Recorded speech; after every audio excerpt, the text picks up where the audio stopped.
Assalamualaikum teman-teman, yuk kita ngobrol bareng. Pernah nggak sih kita ngerasain sepi tapi disitulah kita menemukan diri sendiri? Atau malah takut sama kesepian karena ngerasa hidup itu lebih seru kalau rame-rame. Coba renungkan, setiap kali kita kira kekuatan itu datang dari banyaknya teman, suara tepuk tangan atau validasi orang lain, tapi kenapa justru kadang hati kita merasa kosong waktu semua itu menghilang? Nah, jangan-jangan yang sebenarnya kuat itu bukan mereka yang di tengah keramaian, tapi yang sanggup berdiri tegak sendirian. Dulu orang tua Jawa suka bilang urip kuwi kaya dolanan catur. Kadang kudu wani maju dhewe. Ora usah ngenteni kancamu melu. Artinya kadang kita memang harus menjaga keberanian untuk melangkah sendiri meski sunyi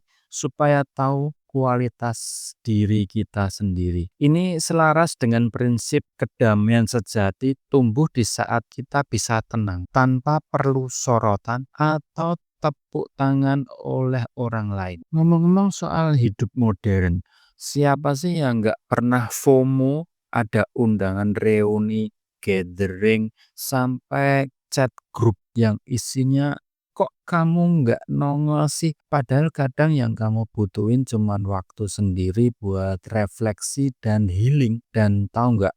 Itu wajar banget. Analogi simpelnya kayak HP. Kalau terus dipakai tanpa di-charge, lama-lama ya ngedrop juga kan. Begitu juga dengan jiwa. Tapi sendirian itu bukan berarti kesepian. Malah itulah sumber kekuatan mental. Supaya kita sadar menata batas dan memberi ruang tenang buat diri sendiri. Kalau kata Marcus Aurelius yang juga dinukil di Quran surat Ali Imran ayat 139.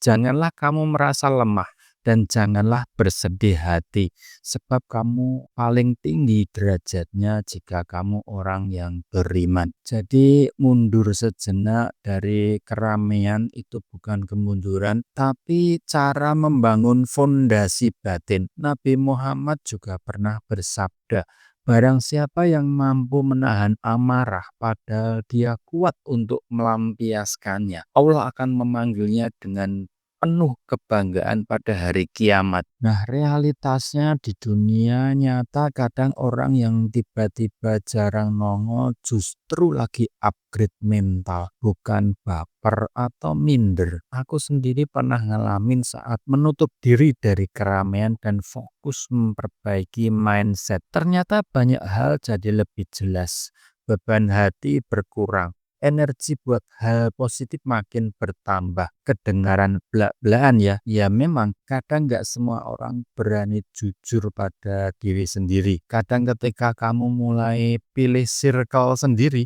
ada juga yang nyinyir, bilang kamu sombong atau berubah. Padahal wis urip itu pilihan. Kadang semakin tinggi naik lingkaran pertemanan malah makin mengecil. Tapi tenang, kualitas selalu mengalahkan kuantitas. Nah, praktisnya adalah kamu mulai ngerasa sumpek atau capek hati, coba deh matiin notifikasi. Keluar sebentar, duduk di kamar atau jalan santai sendirian. Nggak perlu khawatir disebut antisosial.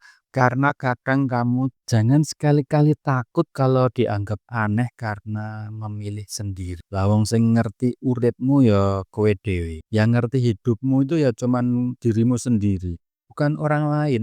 Ingat bahwa Wiji Tukul pernah menulis, suara-suara itu tidak bisa dipenjarakan. Bisanya bersemayam kemerdekaan. Suara hati dan pilihan kita juga begitu, kawan. Jangan jadikan kesendirian sebagai pengasingan, tapi sebagai proses upgrade jiwa. Mulai sekarang jadikan waktu sendiri untuk makin kenal kekuatan diri. Fokus memperbaiki diri tanpa harus cari validasi dari sekitar. Nah, teman-teman pernah ngalamin momen paling powerful di waktu sendiri?